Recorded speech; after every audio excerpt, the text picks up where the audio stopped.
All right, men of leisure. And our highly sophisticated women of leisure. What if we told you you could be 2 days ahead of everyone else? While the rest of the world is waiting until Sunday, you could already be listening on Friday. That's right. Subscribers get a 48-hour jump on every single episode. Early access, early laughs, same ridiculous hosts. It's basically like TSA pre-check, but for leisure. Hit the subscription link in the show notes and secure your early boarding pass.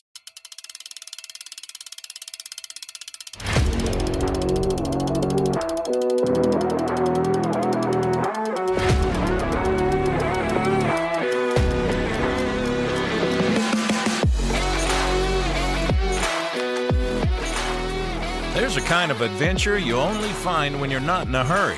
This is Road Adventures of Cycling Men of Leisure. Stories from the open road where routes are questionable, the stops are intentional, and leisure isn't a reward, it's the plan.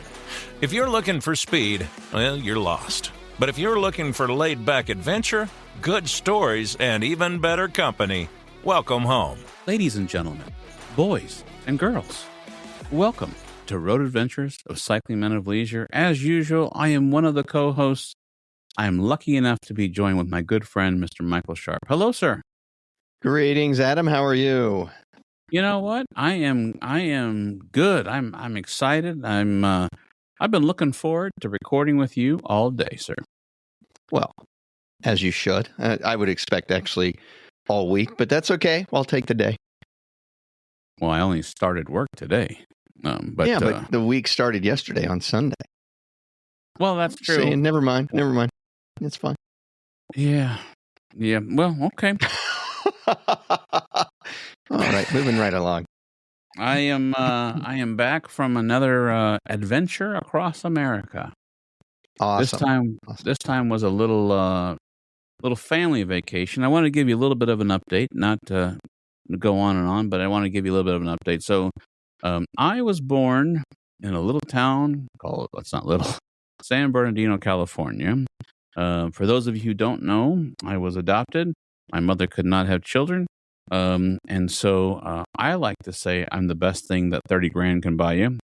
My father may have a second opinion on that, by the way. Yeah, let's call up Mr. Baranski, because I think he could probably put it in better perspective. Oh, look at the time. We don't want to bother him this late in the evening. Okay. Yeah, well, maybe later. Yeah, maybe we can get him on the next show. The second one we record this week. No, I'm just kidding. So my mother had this idea, I don't know, back in June or July or September or something last year. She said, why don't we go back for your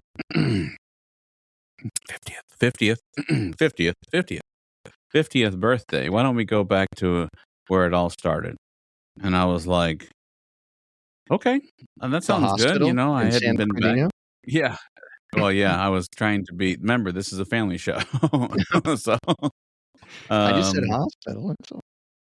No, I know me. I mean, because I was going to answer another way, but I thought, I'm like, really? So we put this trip together to go out to Southern California.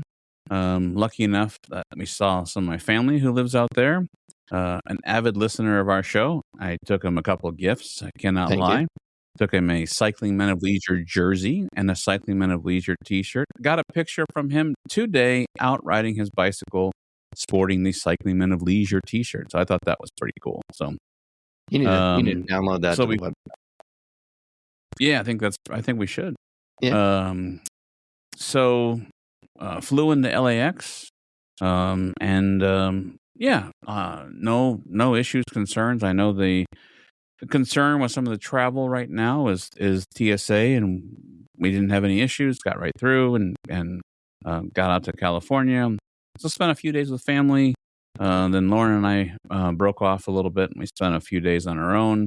And as you have mentioned on this show, and I have to confess, I'll raise my right hand. I'm not sure which camera it looks like I'm pointing here, if the camera's mirrored or not. But my love for Disney started at Disneyland when I was a very young boy. And so we did visit Disneyland. I don't remember anything about being there. There's a lot of photographs of me there. I The only thing I remember was Mr. Toad's Wild Ride. The car kind of came to my mind, but the ride itself, nothing like that. But so that's kind of cool that we did that. Let me tell you, a lot more expensive in California than Florida. But I'm sure the cost of living, and I'm sure they probably pay more for jobs and everything. But I wanted to tell you, because sometimes on this show we talk about our adventures on the road. I want to tell you about my trip home. So we enjoyed a beautiful week in California.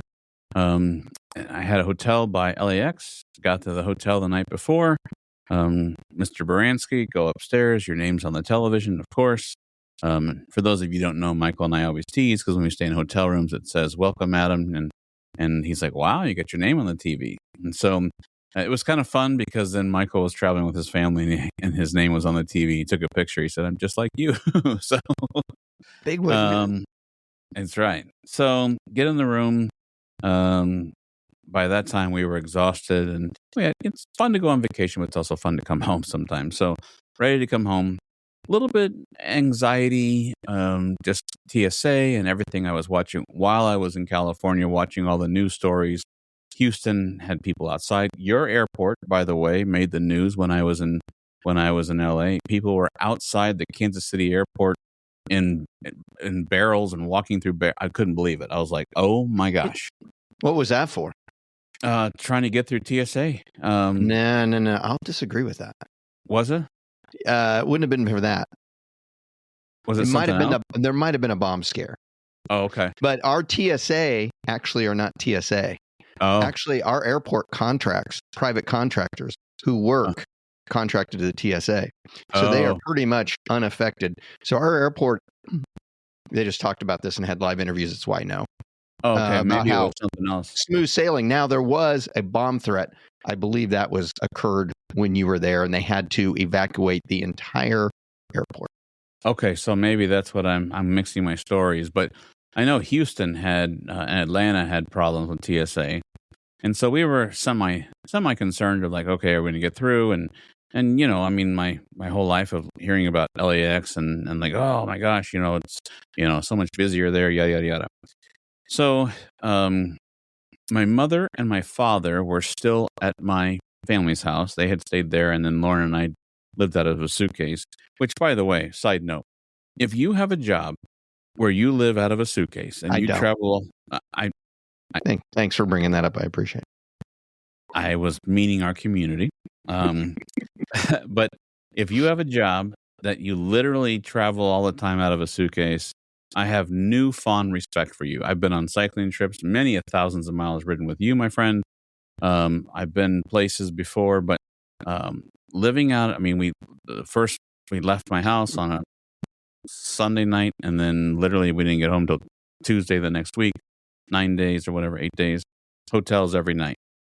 And that gets old. So whoever does that, you now have my sympathy. So we get the hotel, relax. How is that? How can I interrupt? Yeah. How is that any different than when you go for like 10 days to Disney? I have the same room every night, not changing rooms and not. Oh, okay. You were changing rooms. Okay. Yeah. Actually, we stayed. See, the problem with it is you unload your entire suitcase into like all the little like drawers and stuff. If you just kept it all in your suitcase, then you wouldn't have to worry about it.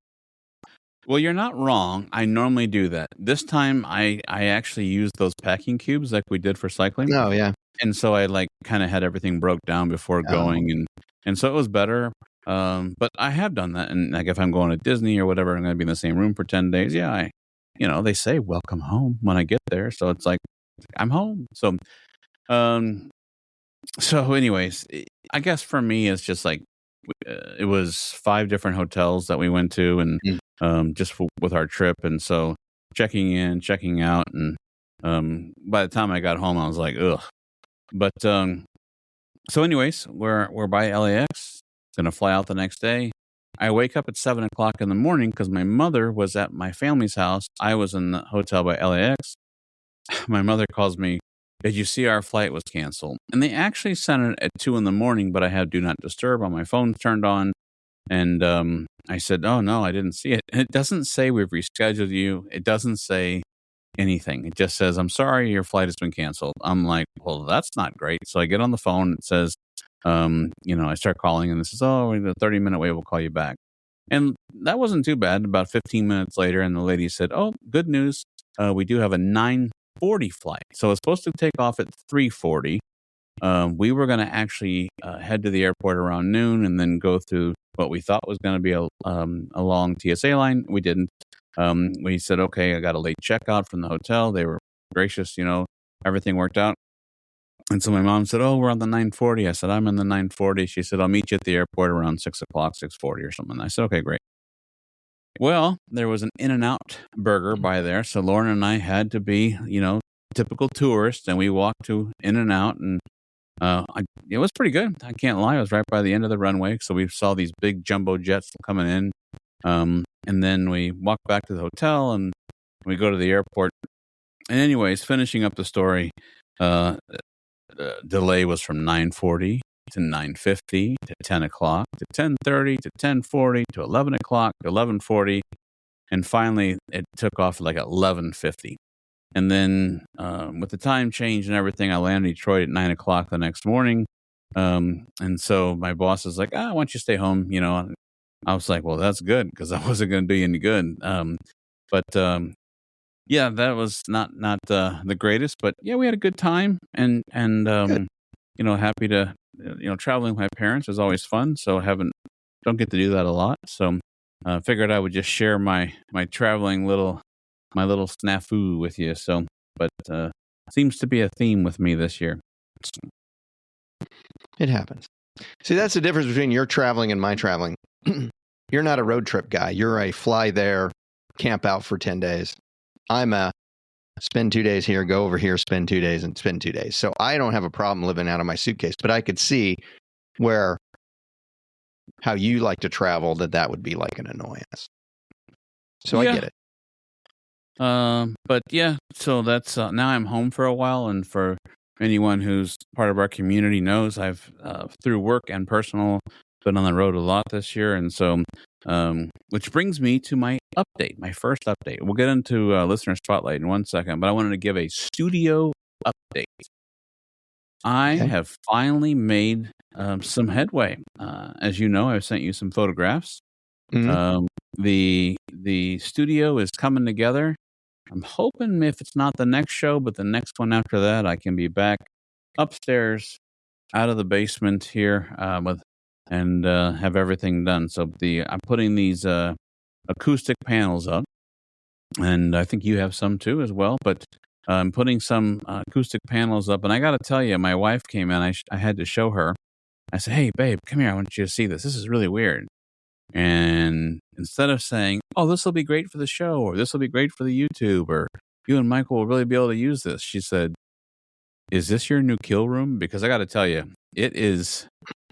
It is not sound dampening. It's like sound absorbing. I mean, it's kind of weird. It's like negative pressure almost. So I don't know if that. Well, I question, or I get concerned when she says, "Is this your new one?" So where's the old one at? All right. So listener spotlight. Yeah. Note to self: make sure the next time I visit Adam, I'm staying at the hotel down the street.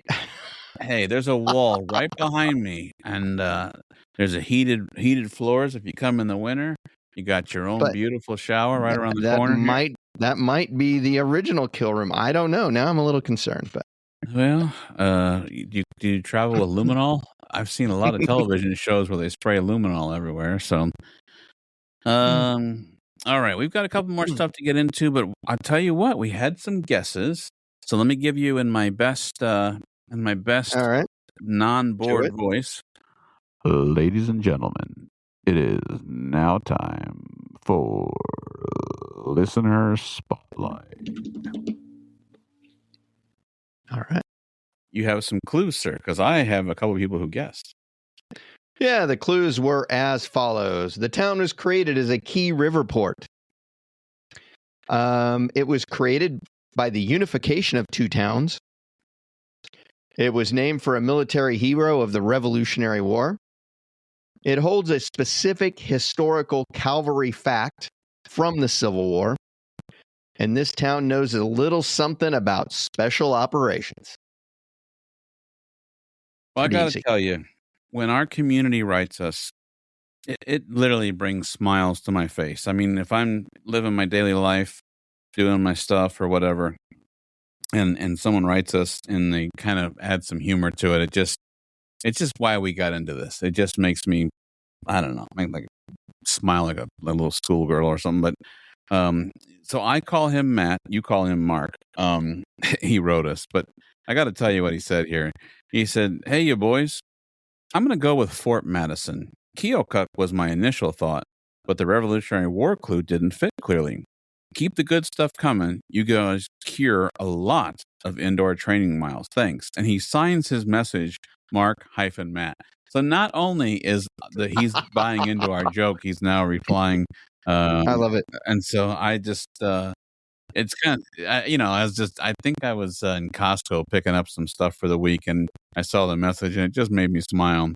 Another one of our community members who writes in on a regular basis. I'm going to assume. Wait. Did he have a state on there?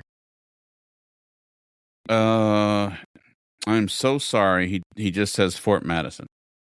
Okay, I wonder if he's talking Iowa, because that other town, there is a town called that in Iowa as well. So that's why I was wondering. So anyway. So another one of our community members, Wade Paul, he writes us and he says, "A listener spotlight is town I've lived in through 2 deployments and a major land grab by the city. My first dog was bought off the side of the Skipbo, pronounced Skybo Road, Fayetteville, North Carolina. Airborne all the way." I have to say it like he did. Airborne all the way. So in between the 2 community members, first tell us, Michael, is one of them correct? I will give credit to one of them because unfortunately one of them is correct. And it's not unfortunate they're correct. It's just unfortunate both of them were not correct. Gotcha. All right.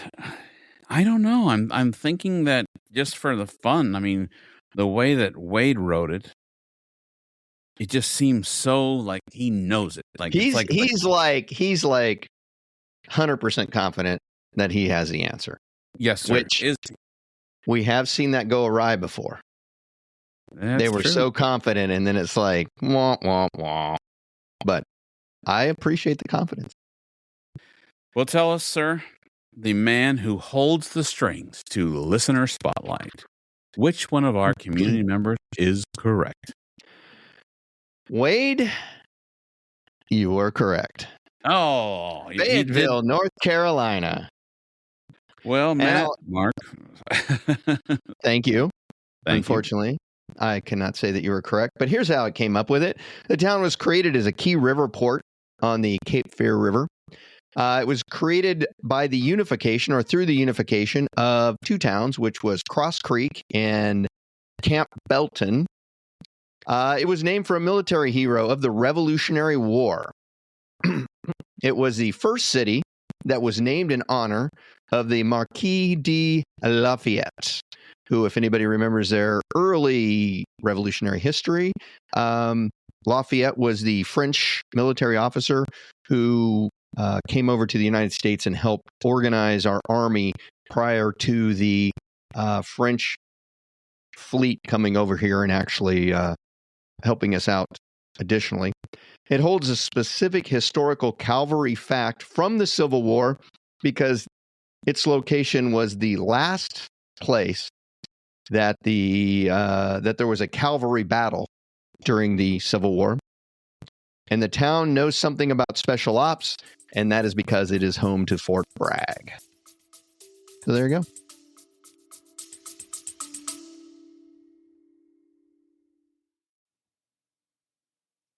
On behalf of Adam and Michael, we both want to say thank you for your support.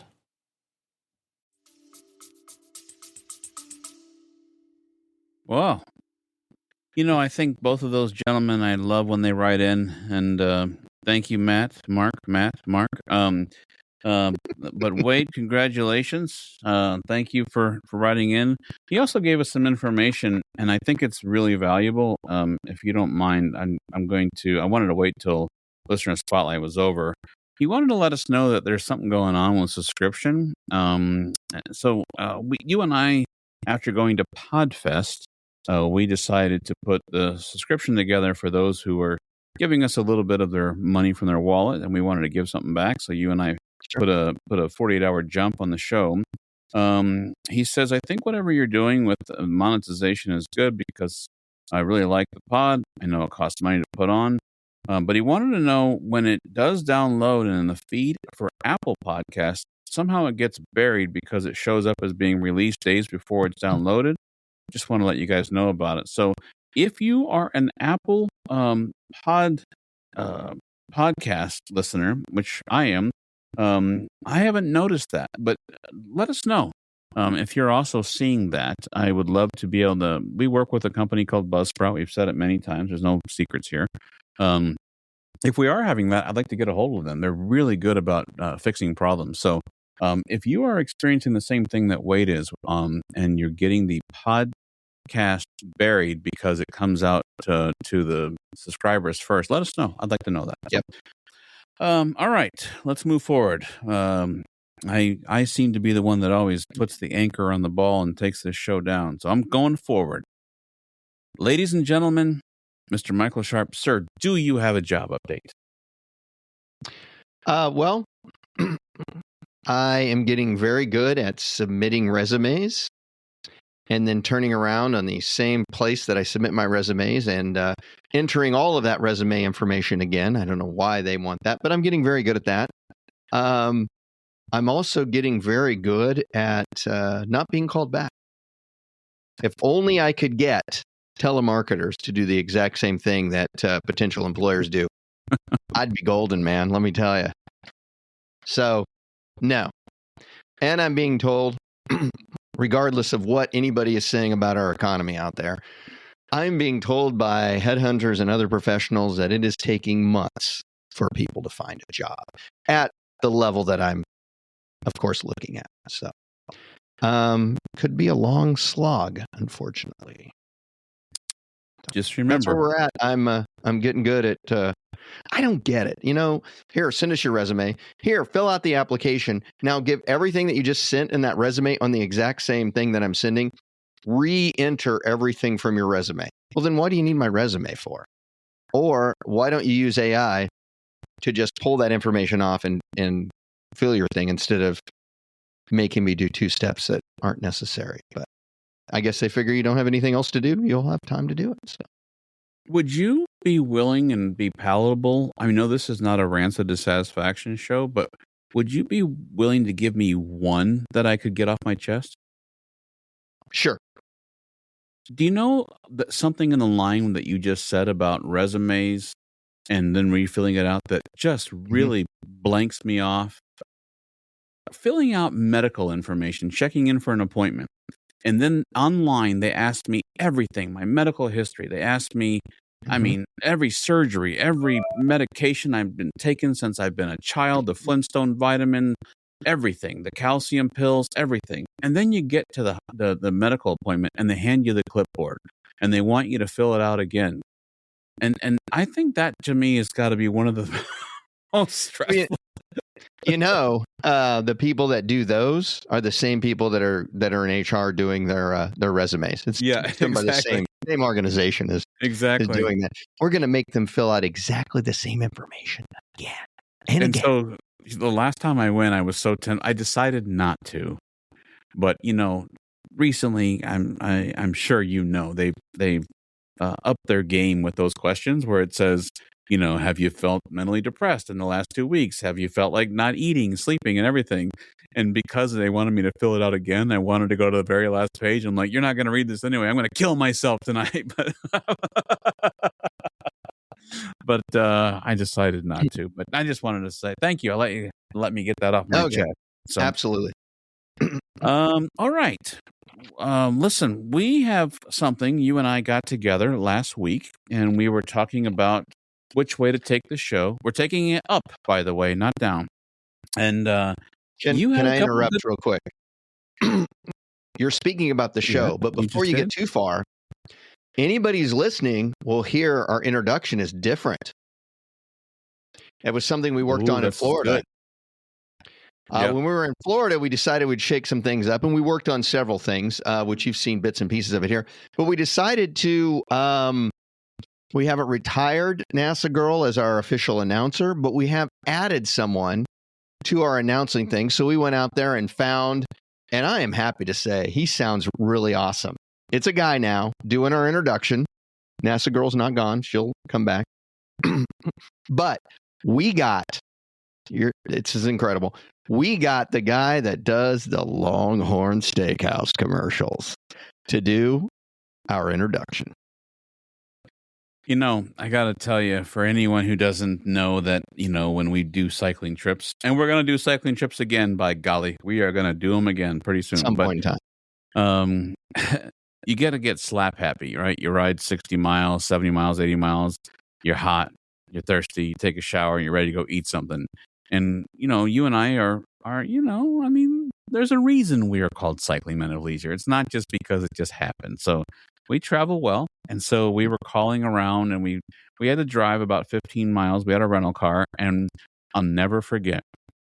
We were looking at places, and I'm like, oh, I wonder if there's Longhorns in business still. Because you never know, you know. Yeah. And we called, ring. Thank you for calling the Longhorn Steakhouse. And you and I just laughed and laughed. And just, I think it must have been the heat, the being delirious, being hungry.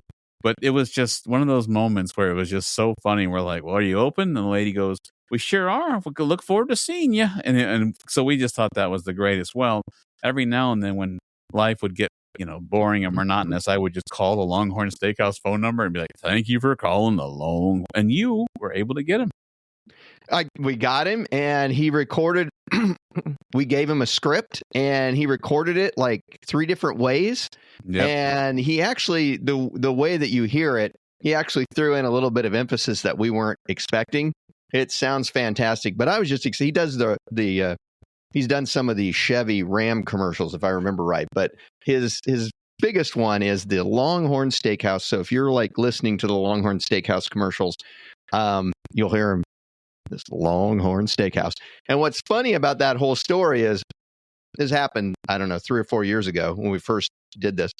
There'll be days when we're out there riding, it's hot and all this kind of stuff, and there's like a lull and nothing's going on, and one of us will go, thank you for calling the Longhorn Steakhouse, just out of the blue, and we'll both like just break up. It's funny. It's funny. Especially when there's some of those rides. Just to be clear, we have a lot of listeners in Georgia, not in Georgia, because Franklin feeds me so well. I usually gain weight at Bragg, but we've been on other rides where there hasn't been a lot of food. And I'm like, I'd kill for a Longhorn Steakhouse. Longhorn steak. We never say it normally. It's always, I'd kill for a Longhorn Steakhouse. Yeah, I just wanted to bring that up because I know last episode was the first time we'd used it. So this episode, so if you generally like go through it, stop for a second, and you can hear the announcer for Longhorn Steakhouse announce the road adventures of cycling men of leisure. So, and I don't want to give it away, but you know that's a little foggy. Didn't we? We have another one too, right? Oh, we actually got a couple of people to do it. Yeah. We haven't got the other persons on there yet, but we thought that would give us some I don't know, something to change up our introductions every once in a while, throw a new person on there announcing it. And we found another gal who does a very good job. And so we'll have some variety now. You know, our good friend Jeff, who helped us with weather and saved our keisters in Iowa, yes. He told me we should actually write NASA Girl and say, would you let us interview you for the show? You don't know this, but for our 5-year anniversary, you've introduced us for 5 years. How do you feel about coming on the show? I said, that's a good idea. So I don't know. We should. That would be really cool. Yeah. Maybe I'll have to do that. I got some time. Yeah. You know, every time you text me, I have some time. I never know if it's been like, well, good. Go organize your closet or good. Clean up that desk of yours. Yeah, exactly. So All right. What do we got now? I didn't mean to interrupt you, but that just came to mind, and we didn't mention it last episode. So no, we didn't. No, we needed to throw that out there. I appreciate you mentioning it. So, well, we got together last week and threw some ideas on the table. A lot of it's on the cutting room down here. I got a big mess to pick up down here. But the things that made the list, I'm really excited about. This is why I've been looking forward to seeing you. Well, you mentioned some stuff about music, and you mentioned some stuff about beverages, and these are things that are right in line with leisure. So, would dealer's choice? Which one you want to go first? I think I'd like to do music first. Ladies and gentlemen, it is now time for Mr. Sharp to give us a little song and dance. No, maybe I better not do that. Yeah, I was, I get these ideas. I got this like little whiteboard right here, right there, that I keep down in my basement. That when I come up with ideas, I'm like, oh, we should do that. I write it down on there. And I was in my office the other day, not working, but I was in my office, and I thought, you know what? What about certain types of music that you just don't hear anymore? So I told you, and you were kind of like, okay. But I'm thinking about music types that you can't just turn on the radio necessarily and hear. And so I let's see if I can find one here that might be appropriate. Give me just a second. You could fill the time there with. Ladies and gentlemen, while we're looking, I actually can tell a music story while you're looking, and I'll stop as soon as I hear it. But recently on a cruise in February, we went to Royal Caribbean's Aqua Show, and I got to tell you, they played the 80s music for called Aqua 80s 2. And I looked at my wife. I said, "This is when music was good." Oh, The Entertainer. Nope. Can you hear it? A little bit, yeah. Oh, there.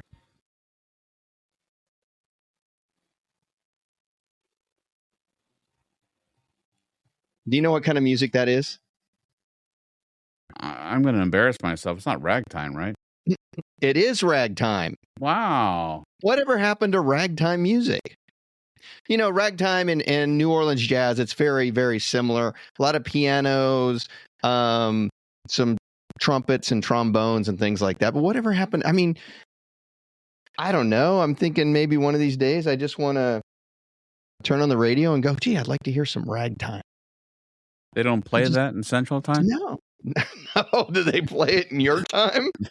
Well, no, we're an hour in front of you. My point is we've advanced. So. Oh, I see how you are that way.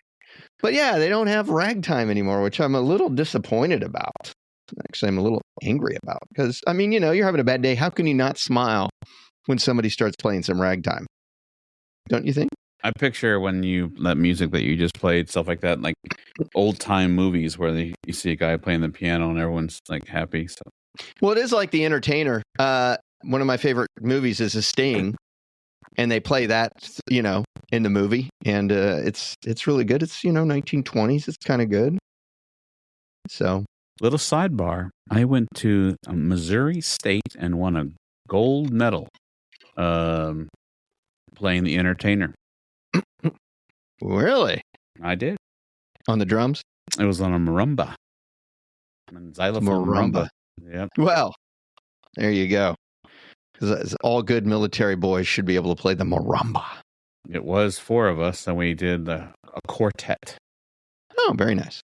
Well, I'm glad there was 4 of you if it was a quartet, because that'd be weird if there was 3 in the quartet. But yeah. Well, my personality was there, and my other personality. No, just kidding. So, what about this?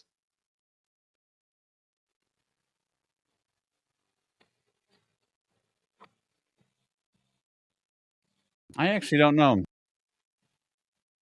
Really? I don't know. I don't know what I know the song actually, but I don't know the style. What it's called? That is sea shanty music. Oh, you cannot go wrong with a little sea shanty on a Friday night. See, that's what I'm saying. I mean, you're in your driveway or in your garage, and you've got a cigar and some whiskey, listen to some sea shanty music. That'll make you get up and start dancing. In fact, when you're listening to a sea shanty music, you can drink right out of the bottle, and it is perfectly acceptable, even with company. Pass the bottle around. No? This is your segment. Well, did you have any music to add? You know, I was telling the story as you were searching. I got to tell you, and 80s hits. Like, I remember my first video was "You Give Love a Bad Name," and "Living on a Prayer." No, "Living on a Prayer." So in the middle of the country, I lived in Anna, Illinois. For those of you it's south of Carbondale on 57 there, 146, and we had literally, I'm not kidding you, we had 4 channels. And Friday nights, if the wind was not blowing and everything worked out right, we could get the reception. It was Friday night videos, and that was what's that? Oh man, I should have known it before. Don't give me no lies and keep your hands to yourself. Oh yeah. Got a little change in my pocket going jingling. But anyways, please don't crash your car. Sorry for singing. But I remember those kinds of hits were very they were definitely a memory in my head. Well, when we were on the cruise, it was all like U2 and Bon Jovi and all the good stuff. And like I said to my wife, this is when music was good. And she's like, okay, calm down. You've had a couple bourbons, relax. So as we're walking to our room, I'll never forget, there was a couple in front of us, and the guy leaned over to his wife. He's like, that's when music was good. And I go, see. So that's definitely, but I have to tell you a sidebar before you get back to the sea shanty and the whatever, the ragtime. The other day I had on classic music, and the DJ said, and now we're going to play a little oldie. We're going to play a little Pearl Jam, Jeremy. And I was like, that's not an oldie. What are you talking about? I had a hard time accepting that. So yeah, it's an oldie. Excuse me. It is an oldie. I'm sorry to be the one that has to that's okay. let you know about that. But yeah, sea shanties. I mean, whatever happened to those? I mean, you could be a pirate and have a good time. Now, this next one should be one near and dear to your heart. Oh boy.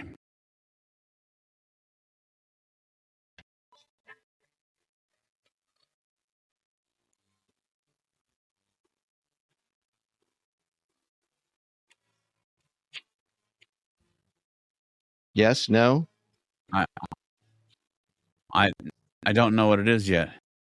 Okay, let's try another one. Polka. Hey!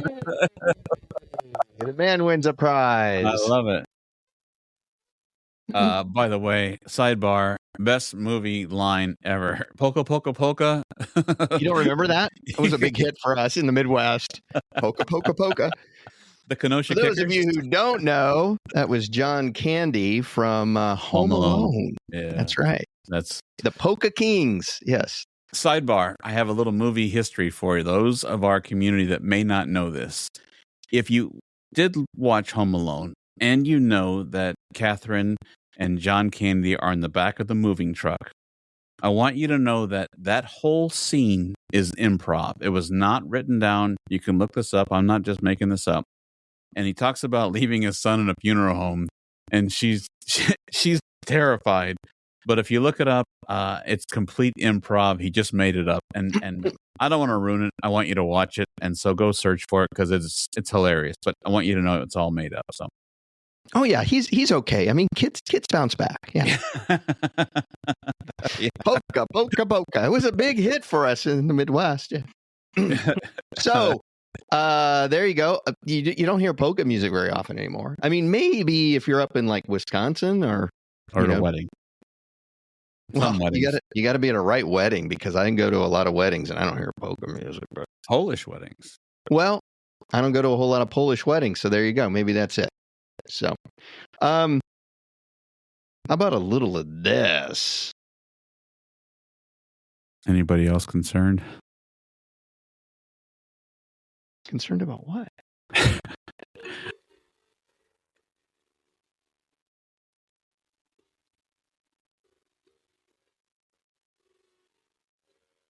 I don't know what this is. You don't know what this is? Mm-mm. This is the reason why it's no longer around. This is lyre music. You know, Lyre? that 4, 5, 6, 8 strings, whatever it is. Oh, yeah. Like you'd see at the Renaissance Festival. Yes. This Yeah. is really big back in ancient Rome and ancient Greece. And listening to that little snippet, there's no reason for that music to come back, honestly. I mean, I've heard of elevator music. I've also heard of music that makes you jump off the elevator. So maybe I'm going to suggest we don't bring back that, if you're okay with that. Yeah, I mean, Cyndi Lauper had the dulcimer, and that sounded great. But yeah, that what you just played, not bad. That just goes to show that there are some music types that should just be dead and buried. I'm Yep. sure that worked out in ancient Rome and ancient Greece, but let's not hear that again. Now, here's a good one. You should get this one, I would think, and as it's coming up here. But yeah, this one is. If you play Michael's cool and Adam's okay,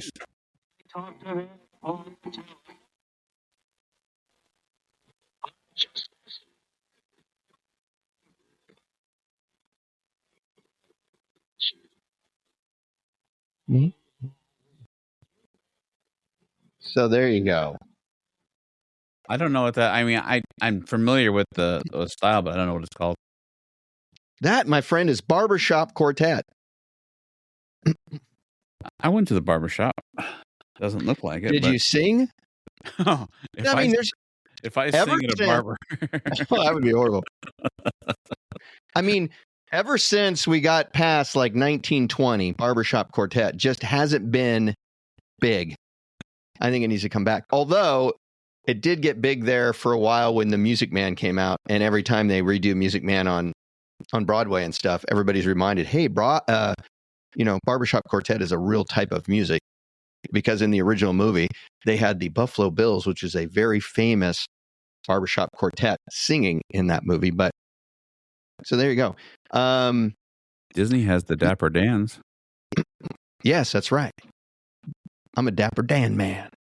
We won't get into that movie, but I don't want fop. because I'm a Dapper Dan man. Yeah. Thank you for giving us the G-rated version. I appreciate that, sir. This is a family show. No problem. Yeah, we're in a geographic anomaly. Oh, that's another movie reference from Oh Brother, Where Art Thou? Hey, mister, you lost some of your folding money. Folding money? Delmer, you're dumber than a bag of hammers. Bag of hammers.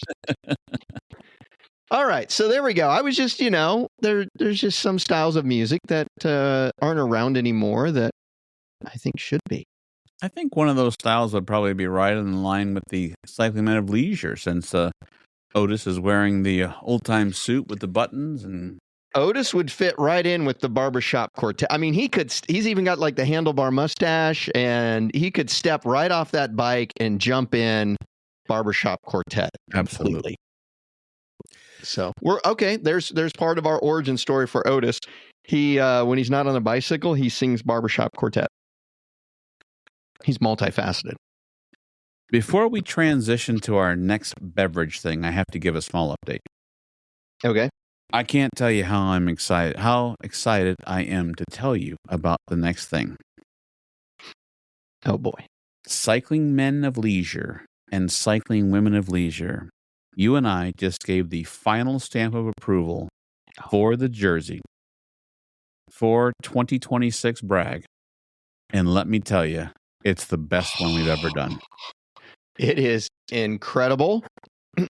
Now, for anybody who listens to our show and our community out there, may or may not remember that a certain member of this group, i.e. Adam and Michael, really did not like last year's logo or last year's design whatsoever. And they were very vocal about it. But this year's, oh my God, it is so awesome. I need to buy one just because it is so cool. I mean, it just literally sings cycling men or cycling women of leisure. It is a cool jersey. I already told our designer from Primal that even though that you and I would not be attending the event, that you and I were going to be purchasing. It is that cool. So I would not have, well, one of us would not have said that last year. I don't know who that was. I don't know. Okay, it was me. I was not thrilled with, I mean, a lot of people liked it. I was not thrilled with the design, but, you know, that's okay. This year, got a design that I absolutely love. I'm excited. I don't know. I know our friends Sarah and Walter, they have Safety is Sexy. I hope they did well. And I know our good friend Bill, they have the Chain Gang. I hope there's actually 2 Chain Gang teams, I think, but unless they join together, which I don't know that or not, but I hope that their jerseys are cool. But I got to tell you, we will have 2 different. The men and women will both have different jerseys, and let me just say, I'm pretty excited. So people are going to say that is a cool jersey. Michael's 100% right. Yeah, of course. I mean, we all know that always happens. So you know, let's move this on. We are going to be talking about beverages. That seems like something the Cycling Men of Leisure podcast would talk about a lot, as beverages. Yeah, and we consume a few. Yes. Alcoholic and otherwise, absolutely. I've noticed recently that the last few shows you haven't had your traditional bourbon. I have not. I figure with the way my lifestyle is right now, the last thing I need to be doing is drinking. Okay, that's fair enough. Fair enough. I don't have a problem with it, but you know what? I don't want to get a problem with it. So I think for a while, I'm just going to completely not be drinking any alcoholic beverages. I don't think it'll serve my purpose at all. So, all right. Well, let's go ahead and talk about what you were talking about, because I don't know how you were going to introduce it, but I love it. Well, in another instant of things I'd like to talk about is beverages, but not just beverages. There is some really, really weird ways of measuring beverages. And prior to 1980 in the United States, we measured them based upon our weird system of measurements, which was, gallons, pints, quarts, things like that. After 1980, we started measuring things in the metric system because, when you and I were a kid, we were just 2 years away from going full metrics, which we're still waiting on that one, but it's coming, I'm quite sure, or not. So we moved from our standard to the metric system on alcohol, and that occurred in the 1980s. And I started doing some research, and there's just some really interesting ways today and historically how we've measured liquor. And I will start off with one.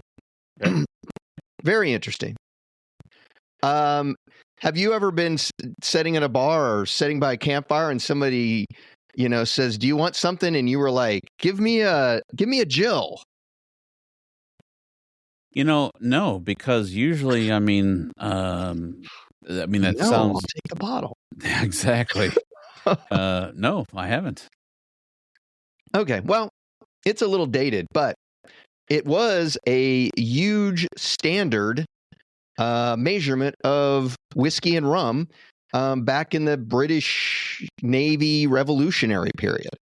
In fact, George Washington declared that the Army should get a Jill of whiskey every day, a ration of whiskey, and that equates out to like 4 ounces.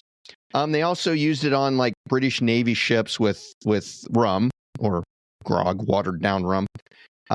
They would get a Jill. It's actually spelled Gill, but pronounced Jill.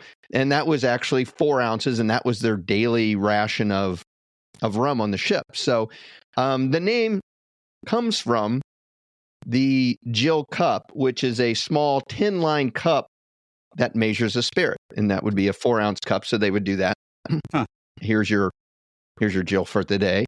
Yeah, I don't really think that's something that you could really I don't know, save up your rations for or anything like that. I think it was kind of consume it as you go, but the Jill. So the next time you're sitting around the campfire or we're on a bike ride, you can impress everybody by going, I'll take another Jill. Well, don't say that around your wife because that's going to be completely taken the wrong way, but That's I'll know what you mean. I know what you mean. I'll get you 4 ounces of your favorite drink. So there's other ones. For you. Okay. This one I found interesting because I was using ChatGPT, and I said I wanted just some ideas so I could keep up with the conversation. And the reason why ounce, we think of a shot being an ounce normally. It comes from the Latin word unica, meaning 1/12, and Roman measurement it meant a 12th part. And that idea survived into English measurement words today. That's how you got an ounce. I just thought that was it. Okay. And a shot is traditionally 1 ounce. Nowadays, you see it more of 1.5 ounces. But the shot itself, a lot of people will tell you that it's because back in the Old West, they used to pay for their whiskey. I'll take a shot. And that measurement was worth one 45 caliber bullet. There's no historical precedence for that whatsoever. That's just a great story that people tell. Actually, the first use of shot as a form of measurement of alcohol was in the 1670s. So it goes back much further than that. And the glass itself, the shot glass, is actually thought to have been named after a German glassmaker named Otto Schott, Schott. So there you go. A little bit more about your shot thing. Piggybacking off of your shot, this says a shot is a drink and appears by the 1600s. It's a small drink of straight liquor. And then historical idea comes from throwing down a drink quickly, like a shot. Boom. Shot. Another one that's always fun, and I use this term a lot, is buttload. Did you know that buttload is actually a form of measurement of liquor? I did not. Yes. So the next time I say, man, I had a buttload of this or that, technically, I either am lying or I had 126 gallons of something. I'm hoping that you're lying. It's actually a barrel. Wow. It's called a butt barrel, 126 gallons. That's where the term buttload came from. And barrels are interesting. And whiskey barrels are traditionally, as you know, 53 gallons are the traditional normal sized barrels. They do have 30 gallon and 15 gallon, but traditional places, in the Bourbon Trail and stuff are going to use 50 gallons or 53 gallons. But the wine industry and the other, people making ports and things like that have other size barrels. Some of them get very large. Hogshead. I'll take a hogshead. I don't know how they came up with the name, but that is a 66-gallon barrel. Like I said, the butt is 126 gallons. And then the largest ones that are standardized, they have a lot larger barrels that have been custom made, is a tune, and that is 252 gallons. So if you ever say I had a buttload of whiskey or a tune of whiskey, you can call me a liar because I'd be dead. You'd be dead. Yeah. Well, let me tell you something. With my studio project, I have literally carried a buttload of that, booze. my friend, would be, or probably closer to a tune than you are buttload. I'm thinking probably isn't much whiskey as you've got up there. But sidebar, it's all over my house right now.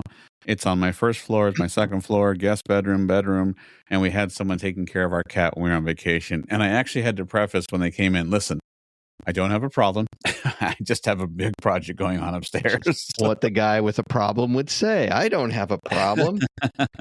And finally, I know we're getting close on time, but the one I'll end with is a nip. You know how somebody says, "Oh, I'll take a nip of that." It's very kind of a British term, I guess.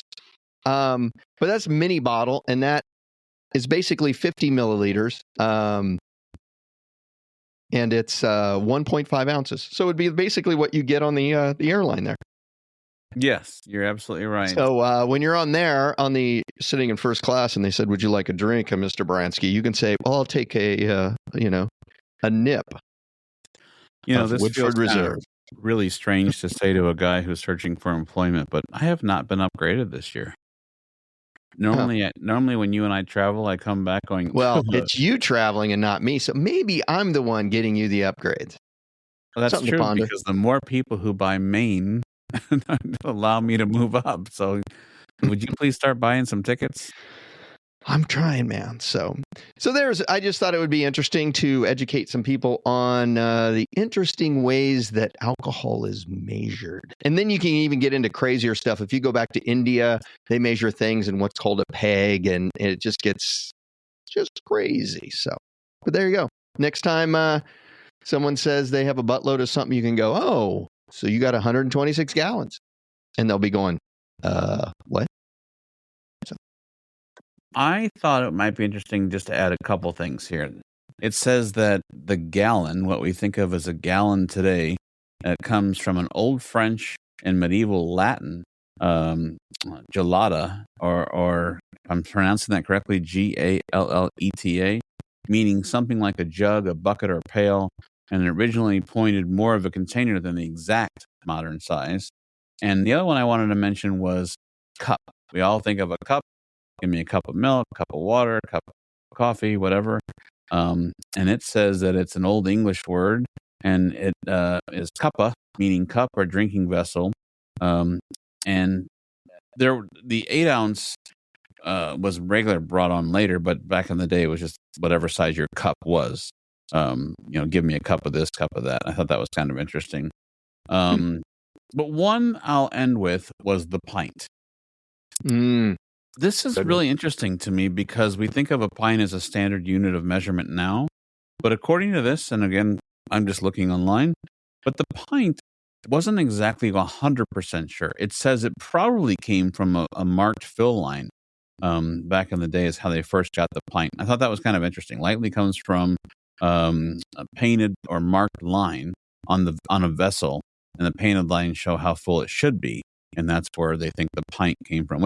That's just amazing that we use that as a standard unit of measurement now. Because back in the day, it's like, yeah, this is a pint of liquid, and they erase the line off and drop it down a half an inch. It's like, oh, there's a real pint. Oh, I've been to a bar just like you. There was a lot of finagling going on. It's like, oh. So, well, now we know. Let's go ahead and finish this show off. Go ahead. Did we want to thank some people? I'll thank anyone you want to thank. Who do you want to start with? Well, we hadn't thanked our subscribers in a while. I thought maybe we would take a minute to thank them if you had everything ready. Yes, I can get it going very quickly here. I tell you what, while you're doing that, I can be reading the next Listener Spotlight. Ladies and gentlemen, now time for Listener Spotlight. And sometimes he just doesn't try, but that's okay. He's busy. I threw kind of a, hold on, called an audible there. And ladies and gentlemen, it is now time for Listener Spotlight. How about that? Thank you. Appreciate it. Yes, sir. All right. Listener Spotlight for this episode. The clues are as followed. This town was named for a water feature. It was settled. Oh, excuse me. Whoa. Ladies and gentlemen. Speaking of water. Please. What's in that little QT thing there you have? That would be Dr. Pepper. All right. Sorry about that. It was settled in the late 1700s. It is best known for one of its stone buildings. The town knows something about moving. It has a strong Colorado connection. And this city has hosted several counties. Any ideas? St. Louis is not a water feature, by the way. No. Wasn't even going to go there, but Okay. hosted several counties. Yes. Okay. I just wanted to make sure I understood that correctly, sir. Hosted several counties. Well, strong Colorado connection, all that good stuff. Listen, we got some guesses last time, so for our community, please go forth, do your research, look it out, put Michael, and make sure and keep him honest. So, why don't we, as you said, read our subscriber list that we want to thank, and team member and great friend, ladies and gentlemen, thank you, Mr. Alex Bell. Yes. Yeah. Thanks, Alex. Hey, look at this. Miss Barbara Sharp. Hey, Woo-hoo! there we go. Nice. Very nice. My mother, we appreciate that. Well, she's always been a big supporter. Our good friend Mandy Johnson, an original Cycling Women of Leisure. Yep. Our friend Kip Othold. Hope I'm saying that right because I'll feel guilty if I'm not. Ryan Ronek, who we interviewed with Bruce for the 911 trail. Our good friend Joe Grammer. And our good friend Mr. Dennis Keeler. Thank you to our subscribers and an honorary member, even though he's going to be surprised, back from Cambodia, back from Vietnam. Ladies and gentlemen, I must always thank our original supporter, Mr. Scott Garwick. So thank you, sir, for all your support along the way. Hope you had a great trip. Thank you for sharing your pictures, by the way, on the social media of your trip to Cambodia and Vietnam. So that was really cool. So with that, cool. We just hadn't said thank you for them for a while, so I didn't want to leave them out. No, I appreciate that. It's good to hear you back in good, better spirits, Mr. Sharp. I'm happy to keep you honest and keep you happy. And by the way, don't forget, there is a driving job in Michigan. On that note, ladies and gentlemen, it's soon for me, very soon. It's going to be a great day for a bike ride. Absolutely. Thank you for riding along with Road Adventures of Cycling Men of Leisure. However you travel, find the leisure your way. See you next time.